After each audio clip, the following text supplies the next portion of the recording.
Enquanto aprendemos, modificamos a estrutura do cérebro. Ele é composto por feixes de fibras nervosas que se aglomeram como um emaranhado de linhas telefônicas. A cada vez que repetimos uma ação ou uma palavra, a conexão que usamos se torna mais forte. Assim, à proporção em que adquirimos novos conhecimentos e habilidades, nós literalmente programamos o nosso cérebro. Esta programação torna os seres humanos extraordinariamente disponíveis para o aprendizado. Aí está uma das razões para o nosso sucesso como espécie. A programação ocorre na região frontal do cérebro. É lá que se processa o pensamento. O cérebro frontal alcançou sua complexidade máxima no ser humano após 500 bilhão de anos de evolução. O cérebro de um dos nossos mais antigos ancestrais, o peixe, tem apenas uma pequena região frontal. A protuberância principal cuida da visão, o sentido mais importante do peixe.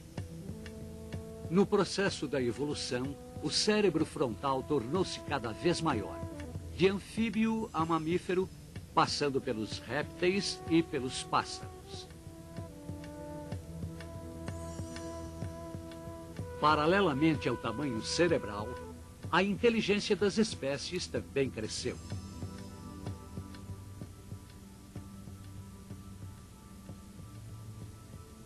Os cérebros dos seres humanos possuem a arrogância de se atribuir o grau máximo da perfeição. Escondido lá dentro, ainda temos nosso cérebro de peixe desempenhando suas antigas funções.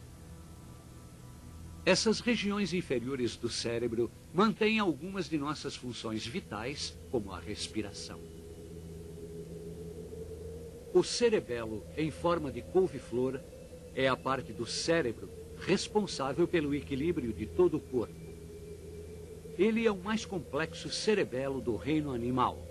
Provavelmente porque é mais difícil equilibrar-se em 2 pernas do que em 4. Essa antiga parte do cérebro tem uma beleza primitiva.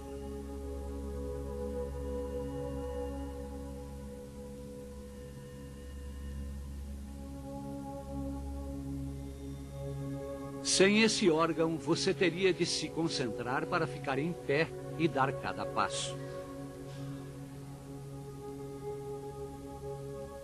Da base para cima, o cérebro tem sucessivas camadas de intrincadas conexões.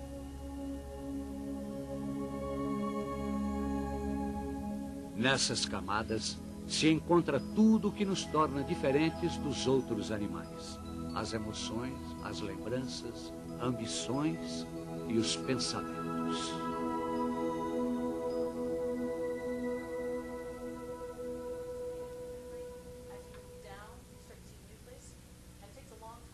O cérebro humano alcançou sua atual complexidade em apenas 5 milhões de anos, desde que a espécie humana se separou dos outros primatas. A história da evolução cerebral é revelada pelas alterações no crânio. O cérebro de um chimpanzé é um pouco menor do que o de um dos nossos possíveis ancestrais, o Australopithecus africanus, que viveu há 3 milhões de anos. Um humano primitivo, de cérebro maior, surgiu há 2 milhões de anos e foi o primeiro com a capacidade de fazer ferramentas. Há 500 mil anos, este crânio humano abrigou um cérebro 2 vezes maior que o do Australopithecus. Trata-se do Homo erectus, que dominou o uso do fogo. O cérebro humano atingiu seu tamanho atual há 130 mil anos. Mas ele precisou de mais 100 milênios para chegar a uma capacidade mental semelhante à nossa. Uma criança que nascesse há 35 mil anos poderia desenvolver facilmente todas as habilidades necessárias para sobreviver em nossa sociedade atual. As características humanas que evoluíram naquela época, a linguagem e a curiosidade, ainda são as bases da sociedade de hoje.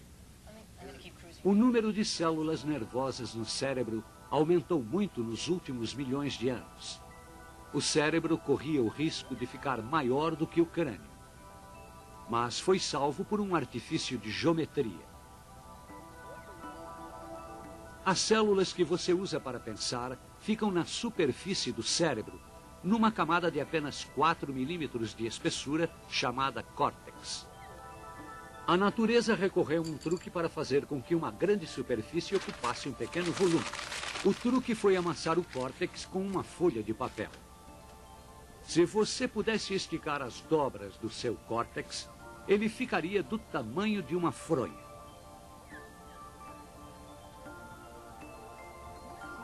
Com estas concavidades intrincadas, nós superamos até mesmo o poder do cérebro do maior mamífero. As células nervosas no córtex fazem tudo o que é exclusivo dos seres humanos: tomar decisões, exprimir opiniões, interpretar o que vemos, ouvir e entender. O córtex forma 2 hemisférios distintos, cada um cheio de feixes de nervos. As 2 metades têm maneiras diferentes de interpretar o mundo. O hemisfério esquerdo pensa por meio de palavras, enquanto a metade direita pensa em imagens e sensações. Os nervos trocam informações por meio de uma faixa densa na base do cérebro. Existe um intercâmbio nos 2 hemisférios cerebrais na interpretação de conceitos.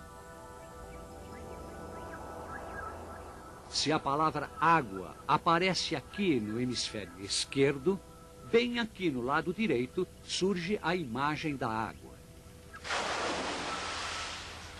Para evitar discussões no cérebro, um dos hemisférios, quase sempre o esquerdo, encarrega-se da decisão final.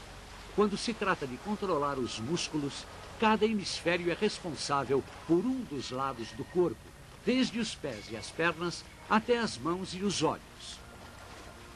Mas as linhas de comando se cruzam entre si. O lado esquerdo do corpo é ligado ao hemisfério direito do cérebro, enquanto as sensações no lado direito do corpo acabam no hemisfério esquerdo.